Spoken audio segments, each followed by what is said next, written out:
Welcome back. I'm here with Stewart Reynolds, better known as Brittlestar, and we're going to talk about things going on social media. Stewart, thanks so much for joining me today. Well, thanks for having me. So, a couple of quick questions. Brittlestar, where did that name come from? So that was actually a band name back in the day. In about 2004, I was recording an album and decided that no one would wear a T-shirt with Stewart Reynolds written on it, and so I thought I should come up with a cooler name. And my oldest son rather, he's about 3 years old and had a marine life book, and there was this section on starfish. And brittle stars are like the ugliest of the starfish, and they are long and spindly, and they defecate out of their mouths. And I was like, that's perfect. I'll take it. And I just jammed brittle and stars together and got rid of the S at the end. That's how it came about. It just stuck. Wow. Yeah, well, there you go. It's the opposite of you, so I'm surprised. Hey, I want to ask you a question about something about the internet's favorite father. Who voted for that? Listen, you're not going to get me to. I've got an asterisk there in my bio just for as a caveat, a legal disclaimer stating that it's unproven. But I actually stole that from Alan Thicke. Because he used to be in his bio before he died was America's favorite dad, but he spelt favorite the Canadian way as a little bit of a wink and a nod to the fact that he was Canadian. And I ended up working with him for a day, which was great, and he was lovely and he was fantastic. And then after he had died, I was like, well, he's not using it anymore. I'm just going to change it from America's favorite dad to the internet's favorite dad, and I'll put an asterisk in there just to get by, in case someone sues me. Did you spell it the Canadian way? Oh, of course, absolutely. There's no other. I Oh, mean, the correct way. Yeah. the correct way. Hey, what are vines and how does that connect you to Disney World? So I started on Vine. My social media career, as it is today, for the past 9 years, started on an app called Vine, and Vine was an app that let you make 6.4-second looping videos, and Uh, it was really quick videos. You made them on your phone, and I did one that really took off, and then I made another couple more that really took off in August of 2013.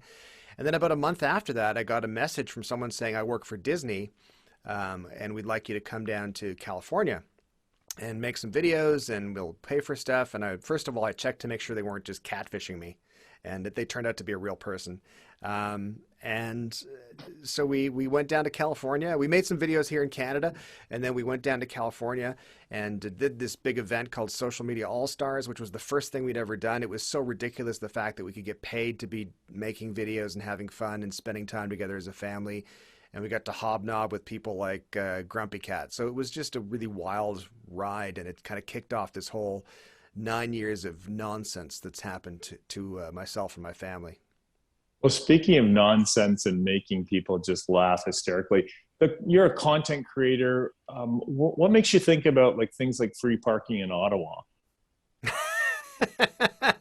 I think one of the things that I've felt compelled to do in the past 2 years throughout the pandemic is I felt, first of all, I have a platform, and I should probably use that platform for good, and help get public health messaging or whatever. Any way I can do to sort of do that, amplify that information is really good.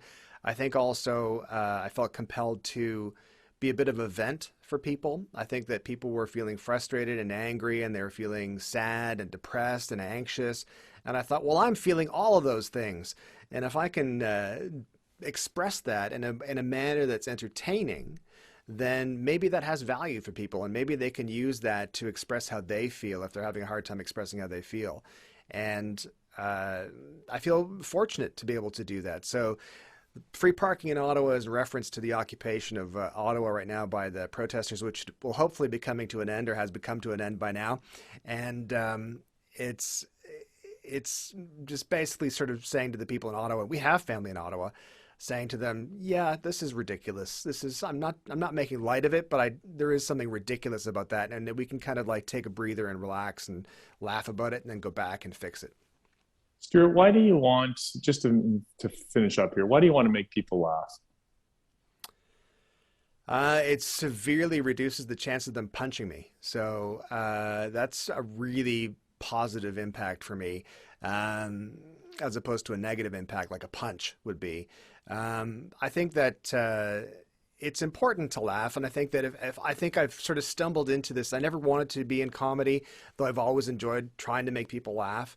And when I started this journey on creating content for social media, I tried to learn as much as I could about comedy and just the value of it. And having, I think one of the first meetups we did in Toronto, and that's where people who are, they follow social media accounts will come and they'll meet the people who create the content.